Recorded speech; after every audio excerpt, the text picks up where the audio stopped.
Welcome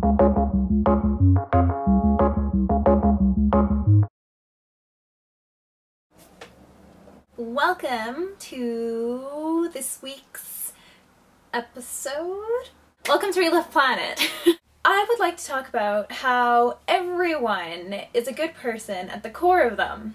And obviously, some people are harder to deal with than others. So, the topic for today is how to handle people that are negative and the people that you don't want to interact with that sometimes you're still going to have encounters with. I've talked about being non-judgmental and I've talked about giving people a chance, which you absolutely should do and is absolutely important. So the question is, what do you do with the people that you really just don't want to interact with, that have a negative energy about them that you don't want to surround yourself with? Which is absolutely okay as well, because I mean, especially if you struggle with positivity, then you really don't want to surround yourself with the kind of people that are going to bring you down. No matter what, you're still going to end up with some interactions with negative people. So what should you do about it? My suggestion on what to do is, one, you don't have to linger. You can say hi, have a quick hello, how are you, you know, the typical da da da da, and keep going on your way. Nothing says that you have to stop and have a deep, long conversation with this person. But you don't have to ignore them and be a snob about it either. I mean, if you bump into someone on the street, and I have been guilty of doing this, and especially this past couple weeks, I've been really practicing being non-judgmental and giving people a chance and facing these negative people. And sometimes I just don't want to even look at the person because, one, there's a couple creepy guys in this town and they're not the kind of people that I want to stop and have a chat with. So I'm absolutely guilty of doing this.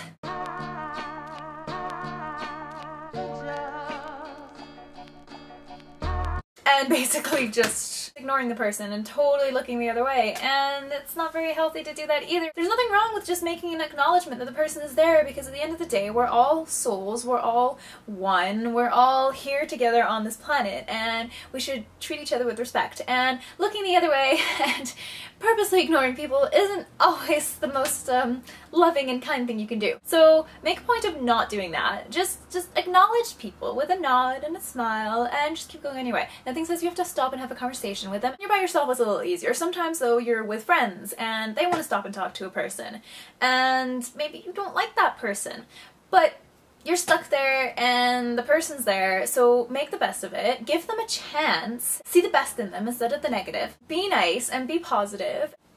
Maybe they're still a creep. Maybe you still don't like this person.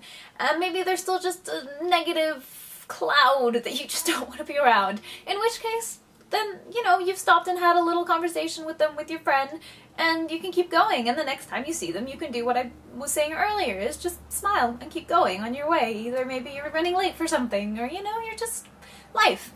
I've been very inspired by this topic recently because it's just, with this whole non-judgmental thing and just being absolutely open and honest and loving towards other people, the problem that I was running into was what to do with these negative people and what to do with people that you don't particularly like, even when you do give them a chance.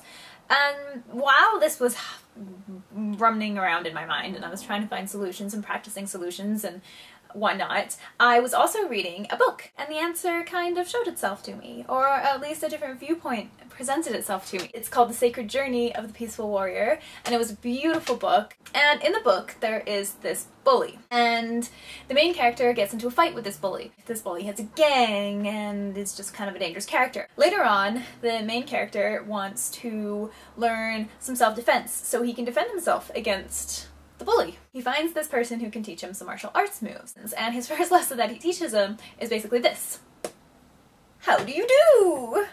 And I thought that was brilliant, and it's just, it goes to show that you need to give people a chance. That was the first tip, and the other one was to just give the guy the wallet because it's easier. Also teaches him that sometimes there is an appropriate time to just give in and take a fall. He does also teach him some self-defense moves. So the character goes off and he ends up back in the little town, and surprise, surprise, he encounters the bully. The bully starts swinging at him, and he's dodging and dodging because he's learnt these, you know, special martial arts moves that basically he's not fighting back, but he's not taking any hits. And after doing this for a little bit, he notices this bully's friends are like laughing at him, and the bully just looks all flustered and upset, and he's still swinging, just getting super mad. And while this is happening, the main character sees the bully through different eyes, and he realizes that this guy doesn't have anything. I mean, he has his friends, these, you know, his gang, that's all he has, and all he has is his strength and his size, and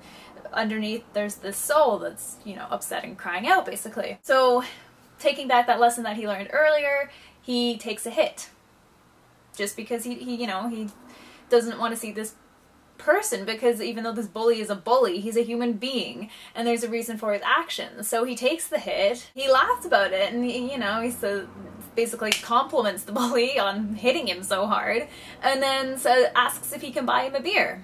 And it turns out that this guy the bully is actually like this super nice guy and helps the main character on his journey. Sorry, it's a really bad explanation. The book is amazing, so you should probably just read the book instead. The point is that every single person is a soul, a human being at the core of them. No matter how bad their actions may seem, there's a person underneath there that is crying out, and usually the most negative and most angry and the meanest people are the ones that are hurting the most. So all we can do in this life is give them compassion and give them love, because there's no point in being negative back to them, because that doesn't improve you, it doesn't improve them, it's just continuing a negative cycle. And all this person needs is they need more positivity in their life, and they need more love, and they need more compassion.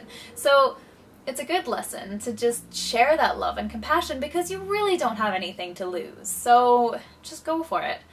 Again, you don't always have to surround yourself with these people, and in fact I don't recommend really surrounding yourself with these people too often. I mean, you can usually get to know a person pretty good just by having one conversation with them one-on-one for a while. Give people a chance, and then decide if, you know, they're a person you want to be around a lot or a little bit, and you can control that. You can decide how frequently you're going to see this person. So those are my tips. I'm still learning, I'm still figuring out good ways of dealing with the people that you don't really want to be around, and you know, like I said, just make the best of the situation.